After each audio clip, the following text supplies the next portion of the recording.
Shemasu dividiasu de yamanto rabacandara. Yamaya sorreclama labaia sorrecala shemenderasi.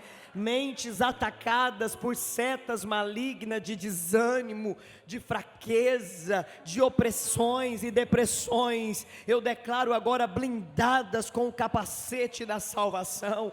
Eu vejo espíritos malignos atacando mente de pessoas. Entenda uma coisa: quando você está prestes a alcançar algo grande, as lutas se intensificam. Quando você está prestes a receber uma grande vitória, as batalhas vão se intensificar. Para quê? Para você desistir na cara do gol. Mas o Senhor está dizendo para você nessa noite: esforça-te só mais um pouquinho, porque se você se esforçar um pouco mais, você vai alcançar vitória por esses dias. Se a luta intensificou, se tem acontecido na sua vida coisas que nunca aconteceram antes, ei, se você tem recebido afrontas que você nunca recebeu antes, se você está enfrentando dificuldades espirituais como você nunca enfrentou antes, se você está enfrentando batalhas financeiras como você nunca experimentou antes, preste atenção, porque você está prestes a viver o que você nunca viveu antes. Você está prestes a dar aquele brado de vitória que você nunca deu antes. Você está prestes a receber vitórias, conquistas que você nunca recebeu antes. Entenda, nenhum dos seus esforços são em vão. Algo está para acontecer. Algo está para acontecer na tua vida, algo está para acontecer na tua casa, algo está para acontecer na tua família. Fique na expectativa, porque algo está para acontecer. Tem muita gente que fica na expectativa do mal, tem gente que fica na expectativa que algo ruim vai acontecer, tem gente que fica na expectativa que um desastre vai acontecer e a qualquer momento vai chegar uma notícia ruim. Mas eu venho da parte de Deus dizer para você: tenha boas expectativas, porque algo poderoso está para acontecer, algo grande está para acontecer, algo grande está para acontecer. Algo poderoso está para acontecer na tua vida, algo poderoso está para acontecer na tua casa. Teu inimigo veio por um caminho, mas por 7 ele vai fugir. Eu vejo o desespero do teu inimigo, entendendo que nessa noite Deus está renovando as tuas forças aqui. Tem pessoas que Deus só trouxe nesse culto a fim de renovar as tuas forças, para você caminhar mais uma milha. Deus sabe que se você não viesse aqui hoje para receber dessa graça que está sendo liberada aqui, você não teria forças para continuar. É como Elias, que deitou debaixo de um pé de zimbro, pediu a morte e disse: eu não aguento mais, eu não suporto mais, pode tirar minha vida. E veio um anjo e deu para ele pão e água, e com a força daquele pão, ei, com o combustível que veio com aquela água, ele caminhou por mais 40 dias. Eu quero dizer para você que o Senhor está liberando aqui neste lugar nessa noite o combustível para mais 40 dias. Ele está liberando combustível para você caminhar por mais 40 dias. Oh, aleluia. Sacode essa pessoa que está do teu lado e diga: essa é uma noite especial, Deus está fortalecendo você. Oh, aleluia.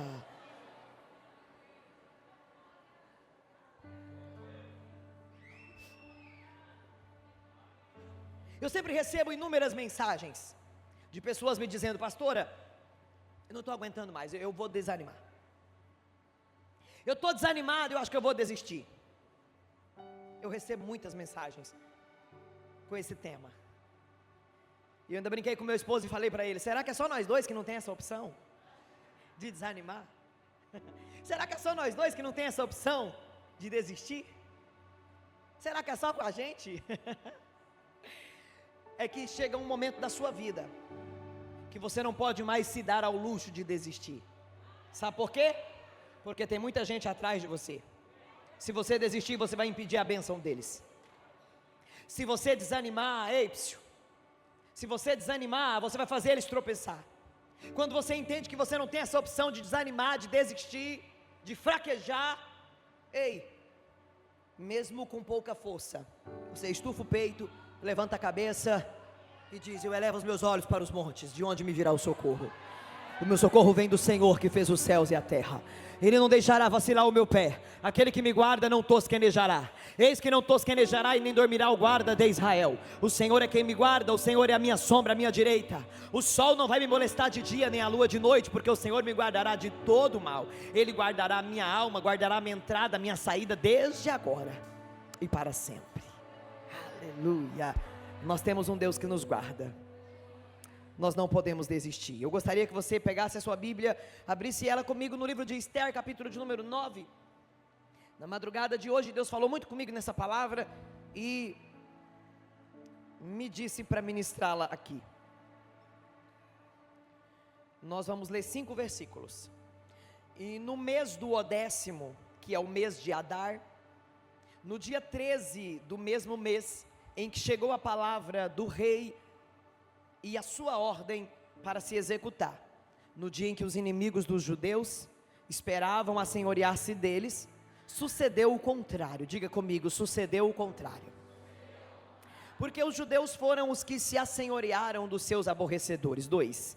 Porque os judeus nas suas cidades, em todas as províncias do rei Assuero, se ajuntaram para pôr as mãos sobre aqueles que procuravam o seu mal, e nenhum podia resistir-lhes, porque o seu terror caiu sobre todos aqueles povos. E todos os maiorais das províncias, e os sátrapas, e os governadores, e os que faziam a obra do rei, auxiliavam os judeus, porque tinha caído sobre eles o temor de Mardoqueu. Porque Mardoqueu era grande na casa do rei, e a sua fama saía por todas as províncias, porque o homem Mardoqueu se ia engrandecendo.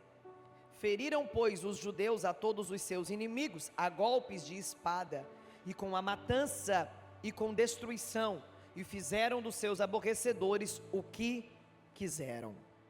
Podei-vos assentar.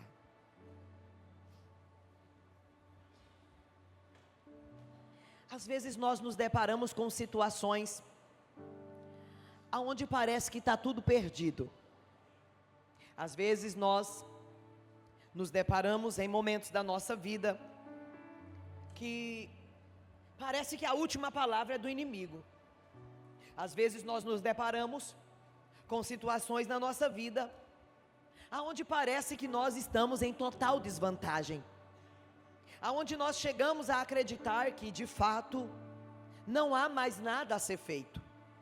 Eu tenho certeza que dos que me ouvem aqui nessa noite, 99,9% já enfrentou situações assim, aonde você olhou à sua volta e você não viu uma saída. Você olhou à sua volta e a sentença estava dada, e humanamente falando, você chegou a dizer: não há solução, não há o que fazer diante desse problema.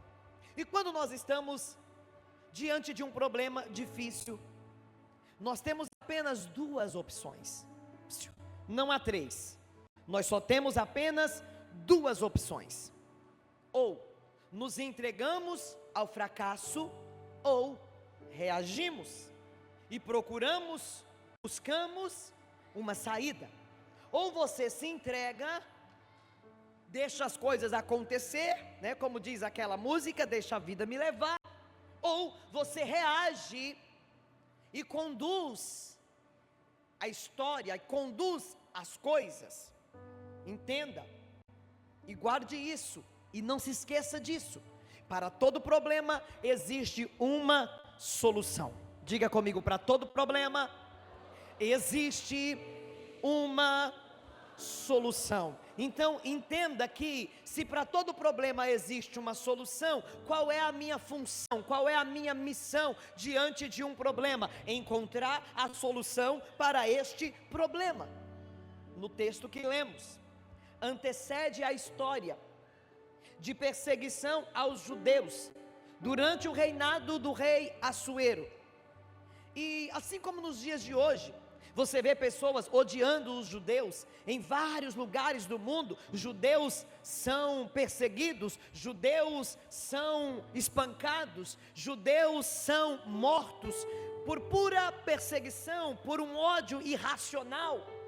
Naquele tempo não era diferente.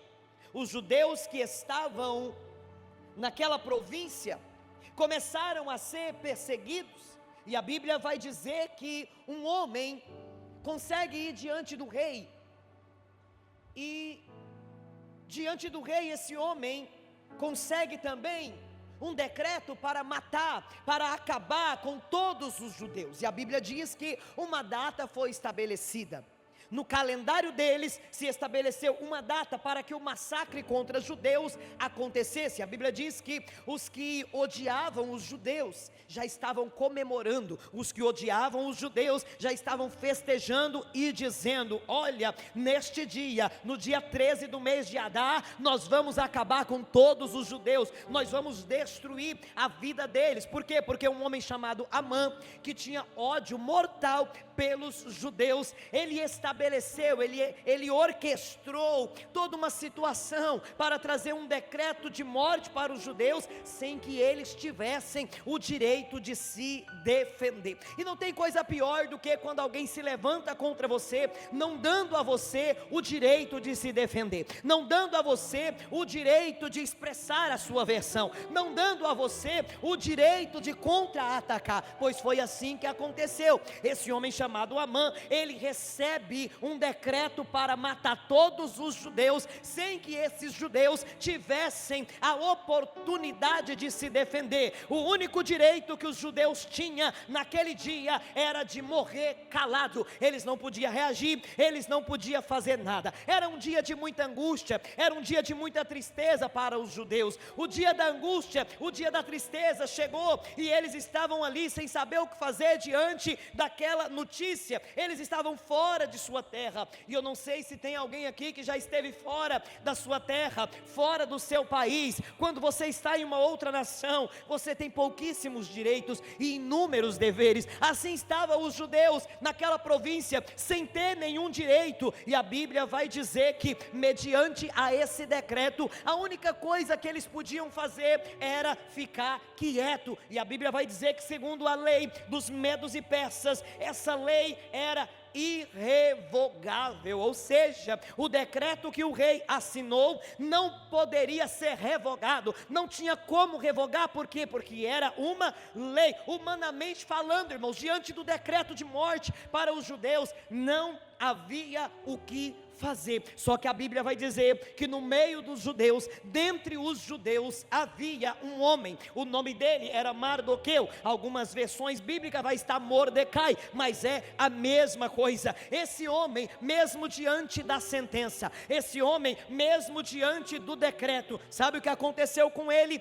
Ele não se deu por vencido. Esse homem, mesmo diante da sentença de morte, mesmo diante do decreto de morte, ele não se deu por vencido. Deixa eu falar uma coisa para você nessa noite: o decreto pode ser irrevogável, mas o poder maior ainda está nas mãos do nosso Deus. O Senhor me trouxe aqui para pregar para pessoas que estão diante de decretos irrevogáveis, que estão diante de causas que já parecem perdidas, mas deixa eu te falar uma coisa: diante de um decreto maldito para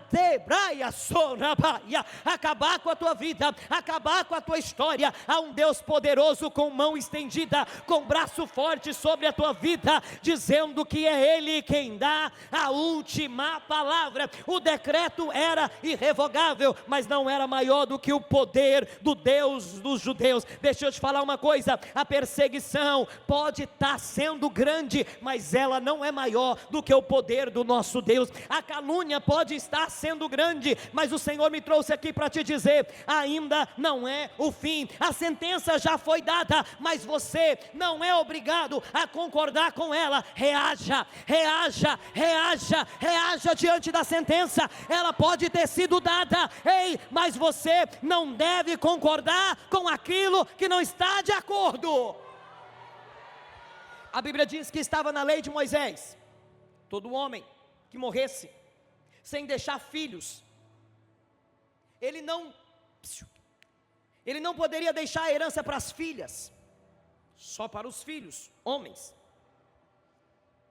E a Bíblia vai dizer que um homem morreu, o nome dele era Zelofiade, e quando Zelofiade morre, ele deixa 5 filhas mulheres, e quando o pai delas morre, elas se vê sem amparo. Elas não tinham terra, elas não tinham direito à herança, elas não tinham direito a nada, nada. E estava escrito na lei de Moisés, era lei. Aí a Bíblia diz que elas vão diante da tenda da congregação, as 5 mulheres, e chega diante de Moisés, e diz: Moisés, nosso pai morreu, o nome dele, Zelofiade, e ele não deixou filho homem, só nós 5 mulheres, e na lei está dizendo que as mulheres não têm parte e nem herança, mas o nosso pai, ele não era daqueles rebeldes, que fazia parte dos da rebelião de Corá. Nosso pai era um homem íntegro, e nós não achamos justo ficar sem herança. Irmãos, Moisés se deparou com algo inédito, ele nunca tinha visto uma coisa dessa, ele nunca tinha visto tanta ousadia, de alguém ir contra a lei, de alguém ir contra aquilo que já estava escrito, e a Bíblia diz que Moisés pede para elas um tempo para orar, porque Moisés se vê com algo inédito, então ele vai orar, e vai dizer: Senhor, o que é que eu faço agora?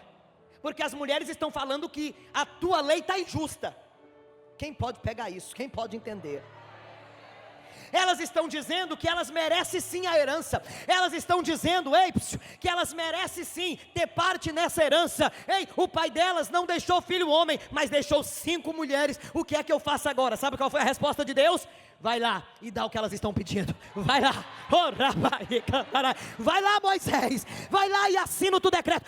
Moisés, vai lá e assina um decreto maior, por causa das filhas de Zelofiade. A partir de hoje, as mulheres também terão herança. Deixa eu falar para você, você não pode ceder, você não pode concordar com aquilo que é injusto, você não pode concordar.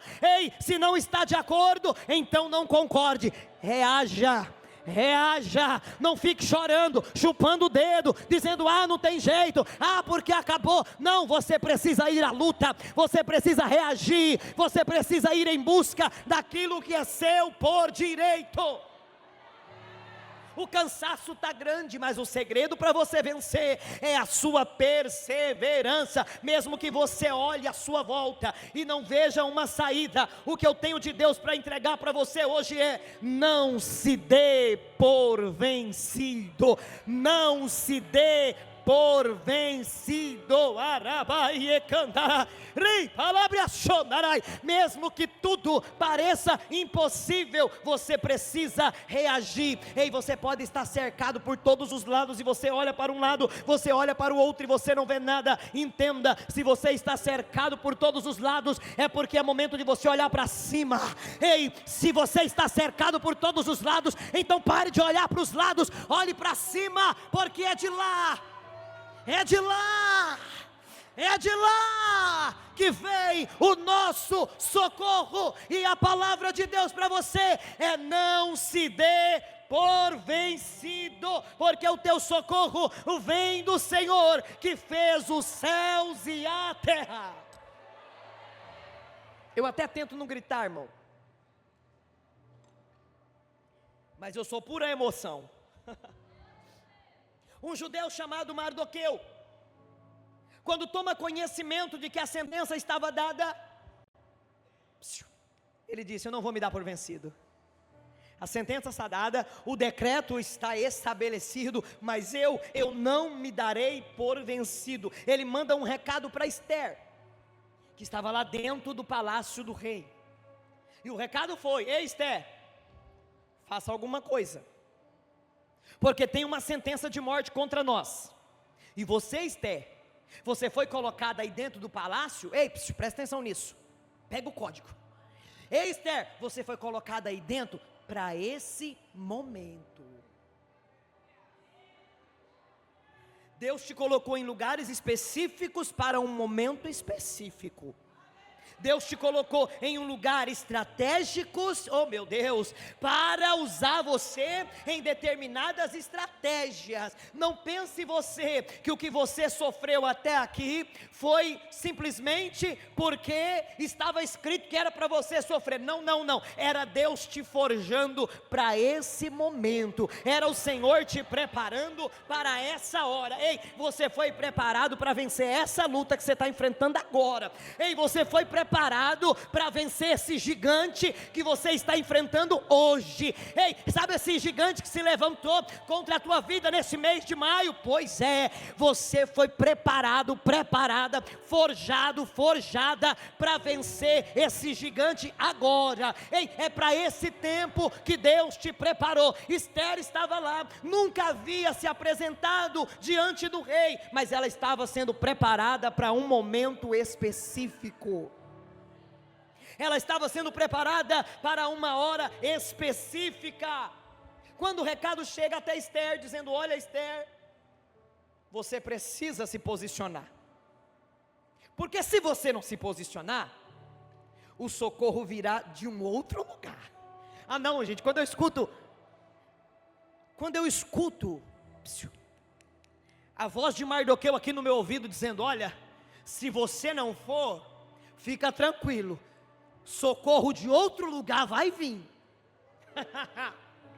Ei, irmão, tem gente que está focado só de um lado. Não, Mardoqueu estava convicto de que Deus ia usar alguém. Se não fosse Esther, seria outra pessoa. Então ele está dizendo para ela: Deus vai enviar socorro. É bom que seja você a pessoa que Deus vai usar. Mas se você não quiser, mas se você não for o canal, o socorro virá de uma outra fonte, de um outro lugar. Mas sem socorro, os judeus não vão ficar. Deus está dizendo para você nessa noite: o socorro vai vir. Talvez não vai vir do lugar de onde você está apontando, para onde você está olhando, mas de algum lugar vai vir. Você não vai perecer, você não vai morrer. Ei, o diabo não vai acabar com a tua vida. O socorro virá de alguma parte, o socorro virá de algum lugar. Não sei se da direita, não sei se da esquerda, eu não sei se na dianteira, se na retaguarda, mas de algum lugar o socorro vai chegar para a tua vida, na tua casa, no teu endereço. Está chegando o socorro. Quantos acreditam? Levanta a mão que eu vou profetizar. Está chegando o socorro de Deus na tua vida, está chegando o socorro de Deus na tua casa, está chegando o socorro de Deus no teu casamento, está chegando o socorro de Deus no meio da tua casa. Está chegando o socorro. Ei, Esther, se você não quiser reagir, o socorro vai vir de algum lugar. Você precisa entender que o teu socorro vem do Senhor. Ele usa pessoas? Usa. Mas o socorro vem do Senhor. É Ele quem envia o socorro. Quando Esther recebe o recado, a Bíblia diz que imediatamente, nessa mesma conexão de Mardoqueu, ela estava com essa mesma confiança, ela estava com essa mesma fé. E aí a Bíblia diz que ela chama as suas moças para fazer um jejum de 3 dias, e diz para Mardoqueu: convoque todos os judeus para que jejuem por mim 3 dias. Sabe como que foi esse jejum, irmão? Hoje eu escutei uma pessoa dizendo para mim assim: eu estou jejuando todo dia até as 10 da manhã. Eu disse: não, pelo amor de Deus, isso é uma vacaiação, isso é uma mentira, eu não estou escutando isso não. Você está brincando com a minha cara, pelo amor de Deus. Eu estou jejuando até as 10 da manhã, pelo amor de Deus, gente. Isso dói meus ouvidos, isso sangra meus ouvidos ouvir uma conversa dessa. Ei, eles jejuaram 3 dias, sem comer e sem beber nada. Ela convoca um jejum de 3 dias, sem comer e sem beber. A sentença estava dada. Ela poderia dizer: olha, a sentença está dada, eu moro aqui no palácio, mas nunca nem vi a cara do rei, porque ela nunca tinha se apresentado diante do rei, então não há o que fazer. Ela podia dizer isso, irmãos, mas ela disse: não, vamos jejuar, porque eu sou Esther, eu também não me dou por vencida. Mardoqueu não se dá por vencido. Eu sou Esther e eu também não me dou por vencido. Eu vou jejuar, eu vou orar. Na hora da adversidade, irmãos, é importante você se conectar com pessoas que estão na mesma frequência que você. É muito importante isso na hora da guerra, porque tem gente que está com problema no casamento e vai pedir conselho para quem já não acredita mais em restauração. Tem gente que está com problema espiritual e vai pedir conselho e vai dialogar com gente que já está desviada do propósito e já morreu espiritualmente, já está falida na fé. Tem gente que está com problema com os filhos e vai se aconselhar, vai conversar com gente que já desistiu dos seus filhos. Tem gente que está enfrentando uma causa difícil e vai se aconselhar com gente que não acredita na intervenção de Deus, que não acredita em milagre, gente carnal que só anda pela vista e não pela fé. Tem gente que está com problemas financeiros, mas vai se aconselhar, vai conversar com gente falida, que já não acredita mais na provisão de Deus. Ei, se conecte com gente que esteja na mesma frequência que você. E no Novo Testamento nós temos um exemplo muito claro disso. A Bíblia diz que o anjo vai até Zacarias no templo, quando ele estava oferecendo incenso, diz para ele que a mulher dele vai ficar grávida, por intervenção de Deus, por um milagre de Deus. Isabel, aquela que já era velha, ela ia engravidar, e a Bíblia diz que mediante a palavra do anjo, Isabel engravida. Passados 6 meses, quem é que engravida? Maria engravida. E quando Maria engravida, aonde ela vai? Ela vai na casa de Isabel. Quem estava carregando um milagre vai se conectar com quem também está carregando um milagre. Ei, quem acredita em milagre vai se conectar com quem também acredita em milagre. Ei, você tem que se conectar na hora da luta, é com quem está na mesma frequência que você, é quem carrega, a mesma fé que você, é quem tem propósitos assim como você. Para de ficar ouvindo gente que não acredita no poder de Deus. Para de ficar ouvindo gente que não vive o sobrenatural. Ei, tem gente que vive na normalidade, mas eu e você fomos chamados para viver acima da normalidade. Ei, nós fomos chamados para olhar o sobrenatural e entender que Ele é parte da nossa vida, e entender que o Senhor tem para nós coisas sobrenaturais. Se você se conectar demais com gente carnal, com gente sem fé, não vai demorar muito, você se tornará um. Por isso que é importante, irmão, cultuar, estar na igreja, estar nesse ambiente, desfrutando dessa atmosfera. Eu sempre bato nessa tecla, porque crente que não gosta de congregar é crente morno, e a Bíblia diz que o morno Deus vomita. Crente morno é insuportável. Ou você seja quente ou frio. Quente ou frio. Não seja esse crente morno, meia boca. Não. Vem para o fogo. Vem para o fogo. Vem se aquecer no fogo. Aleluia. Vem se aquecer no fogo. E aqui no meio do fogo, quem tem fogo passa fogo, quem tem poder passa poder, quem não tem recebe poder, e quem tem unção passa unção, quem não tem recebe unção. É assim que acontece, irmão. Aonde nós estamos reunidos, o Senhor ordena a bênção. Então deixa eu te falar uma coisa: se conecte com gente que te levanta, se conecte com gente que te impulsiona, se conecte com gente que acredita no mesmo que você acredita, se conecte com gente que tem chamado. Ei, se conecte com gente que quando você contar para ela um problema, ela vai dizer: dá tudo certo, Deus está contigo, vamos para cima, vai dar certo, aleluia. Nada é impossível ao que crê. Se conecte com gente que ora por você, se conecte com gente, que sempre tem uma palavra dizendo: você vai vencer, vai dar tudo certo, porque gente derrotada tem muito por aí. Mas eu te convido, se conecte com gente de vitória, com gente de reino, com gente de aliança, com gente de propósito. O decreto estava assinado. E como é que derruba um decreto? Pergunte como? Através de um decreto maior. Um decreto, irmão, ele só pode ser derrubado com um decreto maior. O advogado entende muito sobre isso.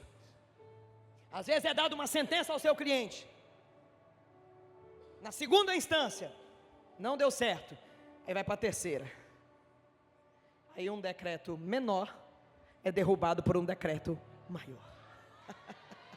Talvez você já chegou até na segunda instância, mas tenta a terceira.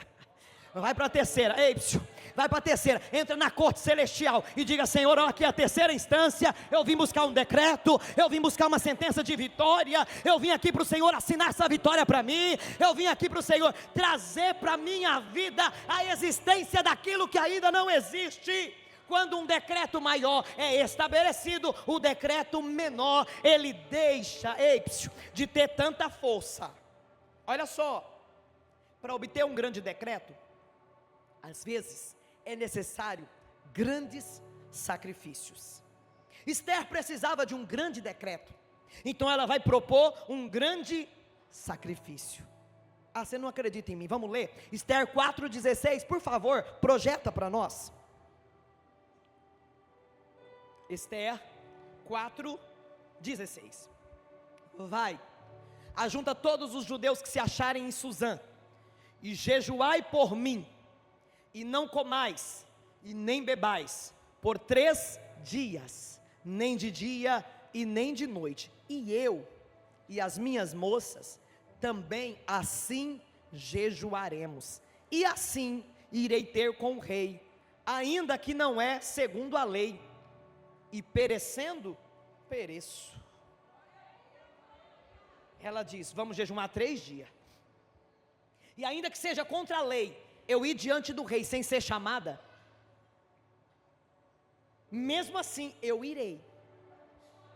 Se ele estender o cetro para mim, significa que está tudo ok, mas se ele não estender, morrerei, e se eu tiver que morrer, morrerei.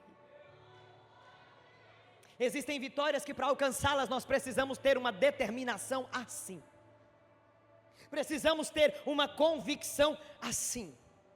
E olha o que diz o capítulo 5 e o versículo de número 3, depois dos 3 dias de jejum, sem comer e sem beber, que Esther vai se apresentar diante do rei.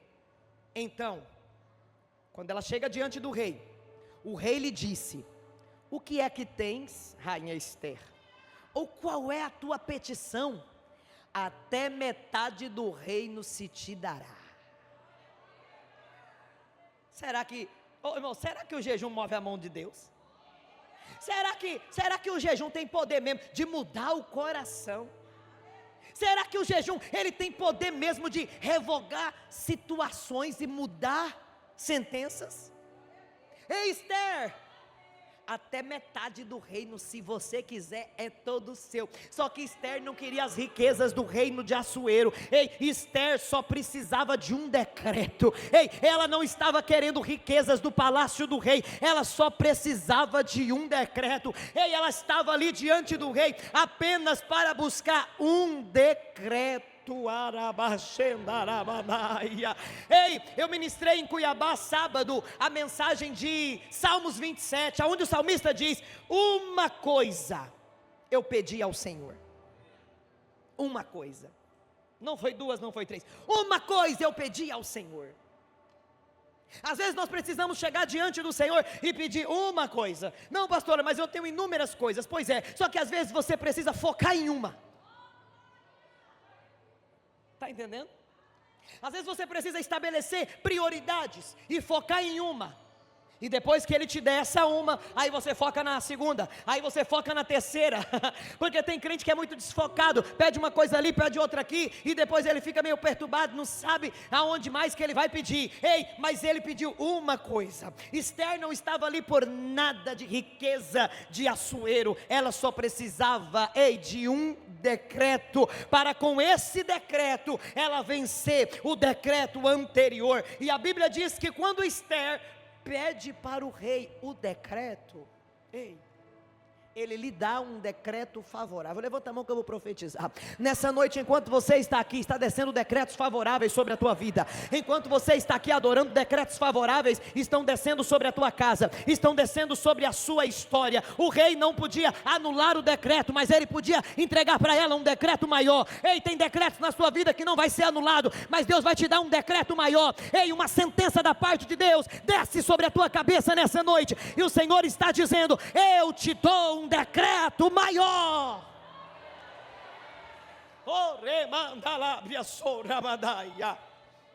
O decreto estava assinado, não podia ser revogado segundo a lei de Medos e Persas, mas a Bíblia diz que Assuero dá para Ester, assina para Ester um novo decreto, dando aos judeus plenos poderes para se defender dos seus inimigos. Eu vou dizer de novo para você entender. Ele dá para Ester um decreto novo, dando aos judeus plenos direitos de se defender contra os seus inimigos. Ei, deixa eu profetizar de novo para você, porque eu vim para profetizar. Aleluia! Há um decreto favorável da parte de Deus para a tua vida, dizendo o quê? Que você pode e que você deve enfrentar o seu inimigo. Ei, há um decreto aqui dizendo: você pode e você deve enfrentar, você pode e você tem que enfrentar, você deve e você pode enfrentar os seus inimigos, e quando enfrentar, você os vencerá. Quando enfrentar, eles cairão diante de ti, e quando você enfrentar, e quando você se posicionar, teus inimigos cairão. Teus inimigos cairão. Nosso Deus é mais forte, tudo Ele pode. De novo, teus inimigos cairão. Nosso Deus é mais forte, tudo Ele pode. Você deve enfrentar, você deve lutar. Tem gente aqui que no meio da luta, no meio da angústia, tem perguntado assim: aonde está Deus? Aonde está o Senhor? Mas assim como foi nos dias de Ester, está acontecendo nos dias de hoje. Deixa eu te falar uma coisa: aonde Deus está? Quem quer saber onde Deus está, me pergunte aonde. Ele está nos bastidores preparando o livramento. Ei, aonde está Deus? Te conto, Ele está nos bastidores, Bianca, preparando o livramento. Ele está nos bastidores preparando estratégias para você vencer. Ele está nos bastidores dando ordem a teu respeito, estabelecendo novos decretos, ei, que te possibilitarão vencer, que te possibilitarão avançar, enfrentar os teus inimigos e os derrotar. O decreto de morte contra os judeus estava em vigor, mas nos bastidores estava um Deus poderoso, operando grande livramento, preparando o livramento, aleluia, operando de maneira sobrenatural. E olha o que diz Ester 9:1, recapitulando o que lemos. E no mês, por favor, projeta para nós, Ester 9:1. E no mês do 10º, que é o mês de Adar, no dia 13 do mesmo mês, em que chegou a palavra do rei e a sua ordem para se executar no dia em que os inimigos dos judeus, não, irmão, você presta atenção nisso aqui, para você não perder a bênção. No dia em que os inimigos dos judeus esperavam assenhorear-se deles, o que aconteceu? O que aconteceu? No dia em que os inimigos dos judeus intentavam assenhorear-se deles, ou seja, se apoderar deles, aconteceu o quê? Sucedeu o contrário. Sucedeu o contrário, porque os judeus foram os que se assenhorearam dos seus aborrecedores. Aleluia. Deus está confundindo o teu inimigo. Ele pensa que está no controle, mas quem está no controle é o Senhor. Ei, deixa eu dizer de novo: o inimigo pensa que está no controle, mas quem está no controle é o Senhor. Ei, quando eu falo de estar no controle, preste muita atenção. Quem aqui dirige um veículo? Quem aqui dirige um veículo? Aleluia. Quando você está pilotando um veículo, dirigindo um veículo, é você que está ali com a mão no volante, direcionando ou para a esquerda ou para a direita. Por quê? Porque você está no controle. Quando você quer, você vira para a direita. Quando você quer, você vira para a esquerda. Por quê? Porque você está no controle. Ei, quando a gente diz que Deus está no controle, é porque é assim. A qualquer momento, aleluia, pode mudar a rota. A qualquer momento as coisas podem mudar de lugar. A qualquer momento as coisas podem mudar de direção, porque Deus está no controle. Ei, você acha que está perdendo? Você acha que o inimigo está vencendo? Ei, você acha que o inimigo está prevalecendo? Você acha que o inimigo está em vantagem? Mas o Senhor está dizendo aqui nessa noite: eu ainda estou no controle. E a qualquer momento, quando o teu inimigo pensar que vai tomar conta da tua vida, que vai tomar conta da tua casa, vai suceder o contrário. Levante a sua mão junto comigo e declare: em nome de Jesus, eu tomo autoridade sobre todo espírito maligno que tem feito guerra contra a minha vida, contra a minha casa, contra a minha família.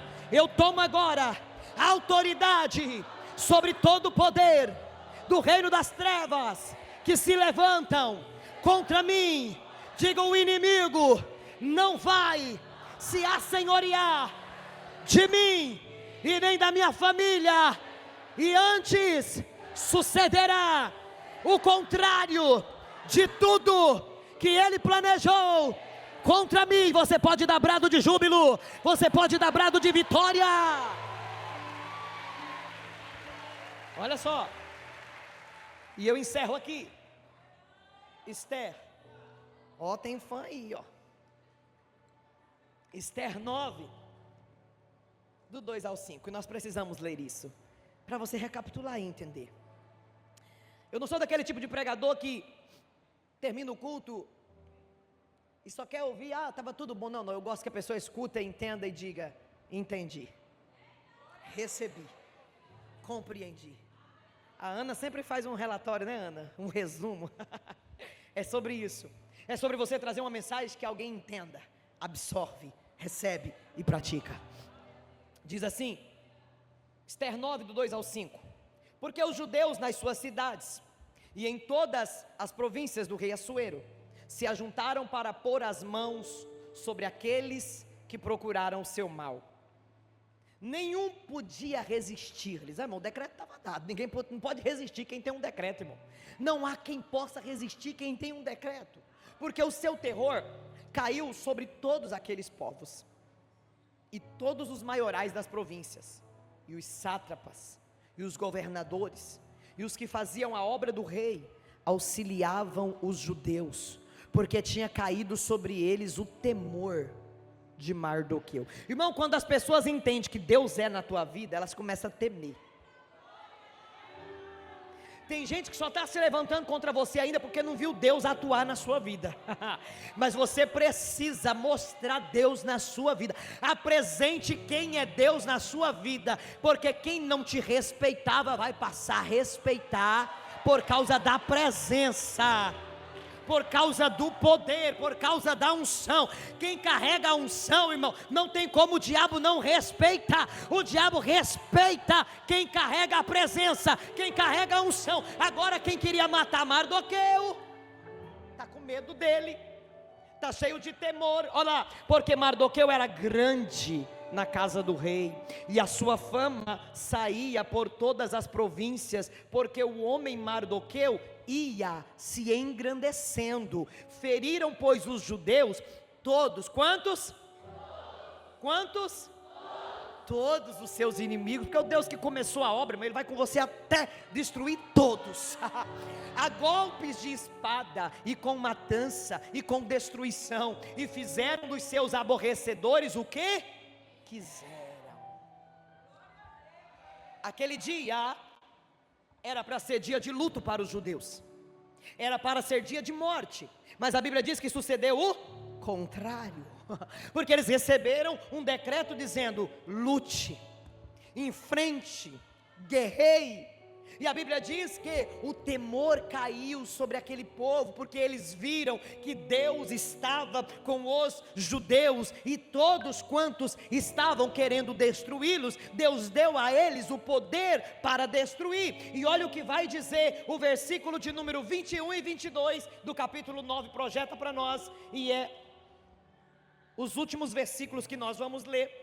E ordenaram-lhe que guardassem o dia 14 do mês de Adar e o dia 15 do mesmo, todos os anos, 22, como os dias em que os judeus tiveram repouso dos seus inimigos, e o mês que lhes mudou de tristeza em alegria, e de luto em dia de folguedo, para que os fizessem dias de banquete e de alegria, e de mandarem presentes uns para os outros, e dádivas aos pobres. 26,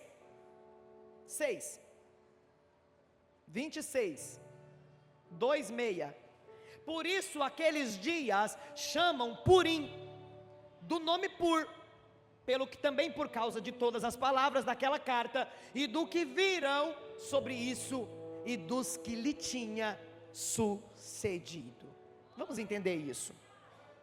Deus deu vitória, os judeus venceram, os judeus prevaleceram sobre os seus inimigos. Nós lemos aqui que o que era para ser dia de luto se transformou dia de alegria, dia de folguedo, dia de festa, e foi se estabelecido naquele dia, naquele dia nasceu a chamada festa de Purim. A palavra Pur é uma palavra hebraica que significa sorte. Então os judeus até os dias de hoje leem o livro de Esther no mês de Adar e comemoram o Purim, que é a festa que aponta para a sorte que foi mudada, porque Deus mudou a sorte. Então o que é que eles fazem? Por estatuto perpétuo, eles festejam no dia de Purim, porque eles lembram, eles recordam que naquele dia o Senhor entrou no meio deles, e o Senhor mudou a vossa sorte, e o que era para ser morte se transformou em vida, o que era para ser derrota se transformou em vitória. E isso é para ensinar a mim e a você, que quando tudo parece perdido, que quando tudo parece que não tem mais jeito, Deus vai agir na hora certa para mudar a nossa sorte. Ei, Deus age na hora certa para mudar a nossa sorte. Ei, você lembra de Marta, quando Jesus chega, estou em João capítulo 11, Jesus chega na aldeia de Betânia, e ela diz: Senhor, se o Senhor estivesse aqui, meu irmão não teria morrido. Em outras palavras, pastor Leonardo, ela estava dizendo: o Senhor atrasou, o Senhor tinha que ter chegado mais cedo, porque se o Senhor chega mais cedo, ele estaria vivo, dava tempo de orar, dava tempo de curar, porque às vezes a gente acha que Deus está demorando, que não vai dar tempo. Ei, ainda que esteja morto, Ele tem poder para ressuscitar. Ei, Deus chega na hora certa. Então levante a sua mão que eu vou profetizar. Se prepare para celebrar o seu Purim. Se prepare para a festa do Purim, se prepare para a festa do Purim, se prepare para celebrar o Purim, se prepare para celebrar a festa que mudará a tua sorte. Se prepara para o teu Purim. Deus está preparando uma festa de Purim, e é você que vai estar lá com a sua melhor roupa, ei, declarando: só o Senhor é Deus, só Deus é o Senhor. As celebrações são símbolos de gratidão. É por isso que a igreja primitiva fazia muitos cultos de ações de graça, celebrando o Senhor. E você precisa aprender a celebrar as suas conquistas. Aprenda a celebrar aquilo que Deus te entrega. Celebre desde as mais pequenas bênçãos até as maiores bênçãos, porque o Senhor é poderoso para te dar vitória, para estabelecer novos decretos e mudar a sua sorte. Ele está mudando a sorte de pessoas aqui.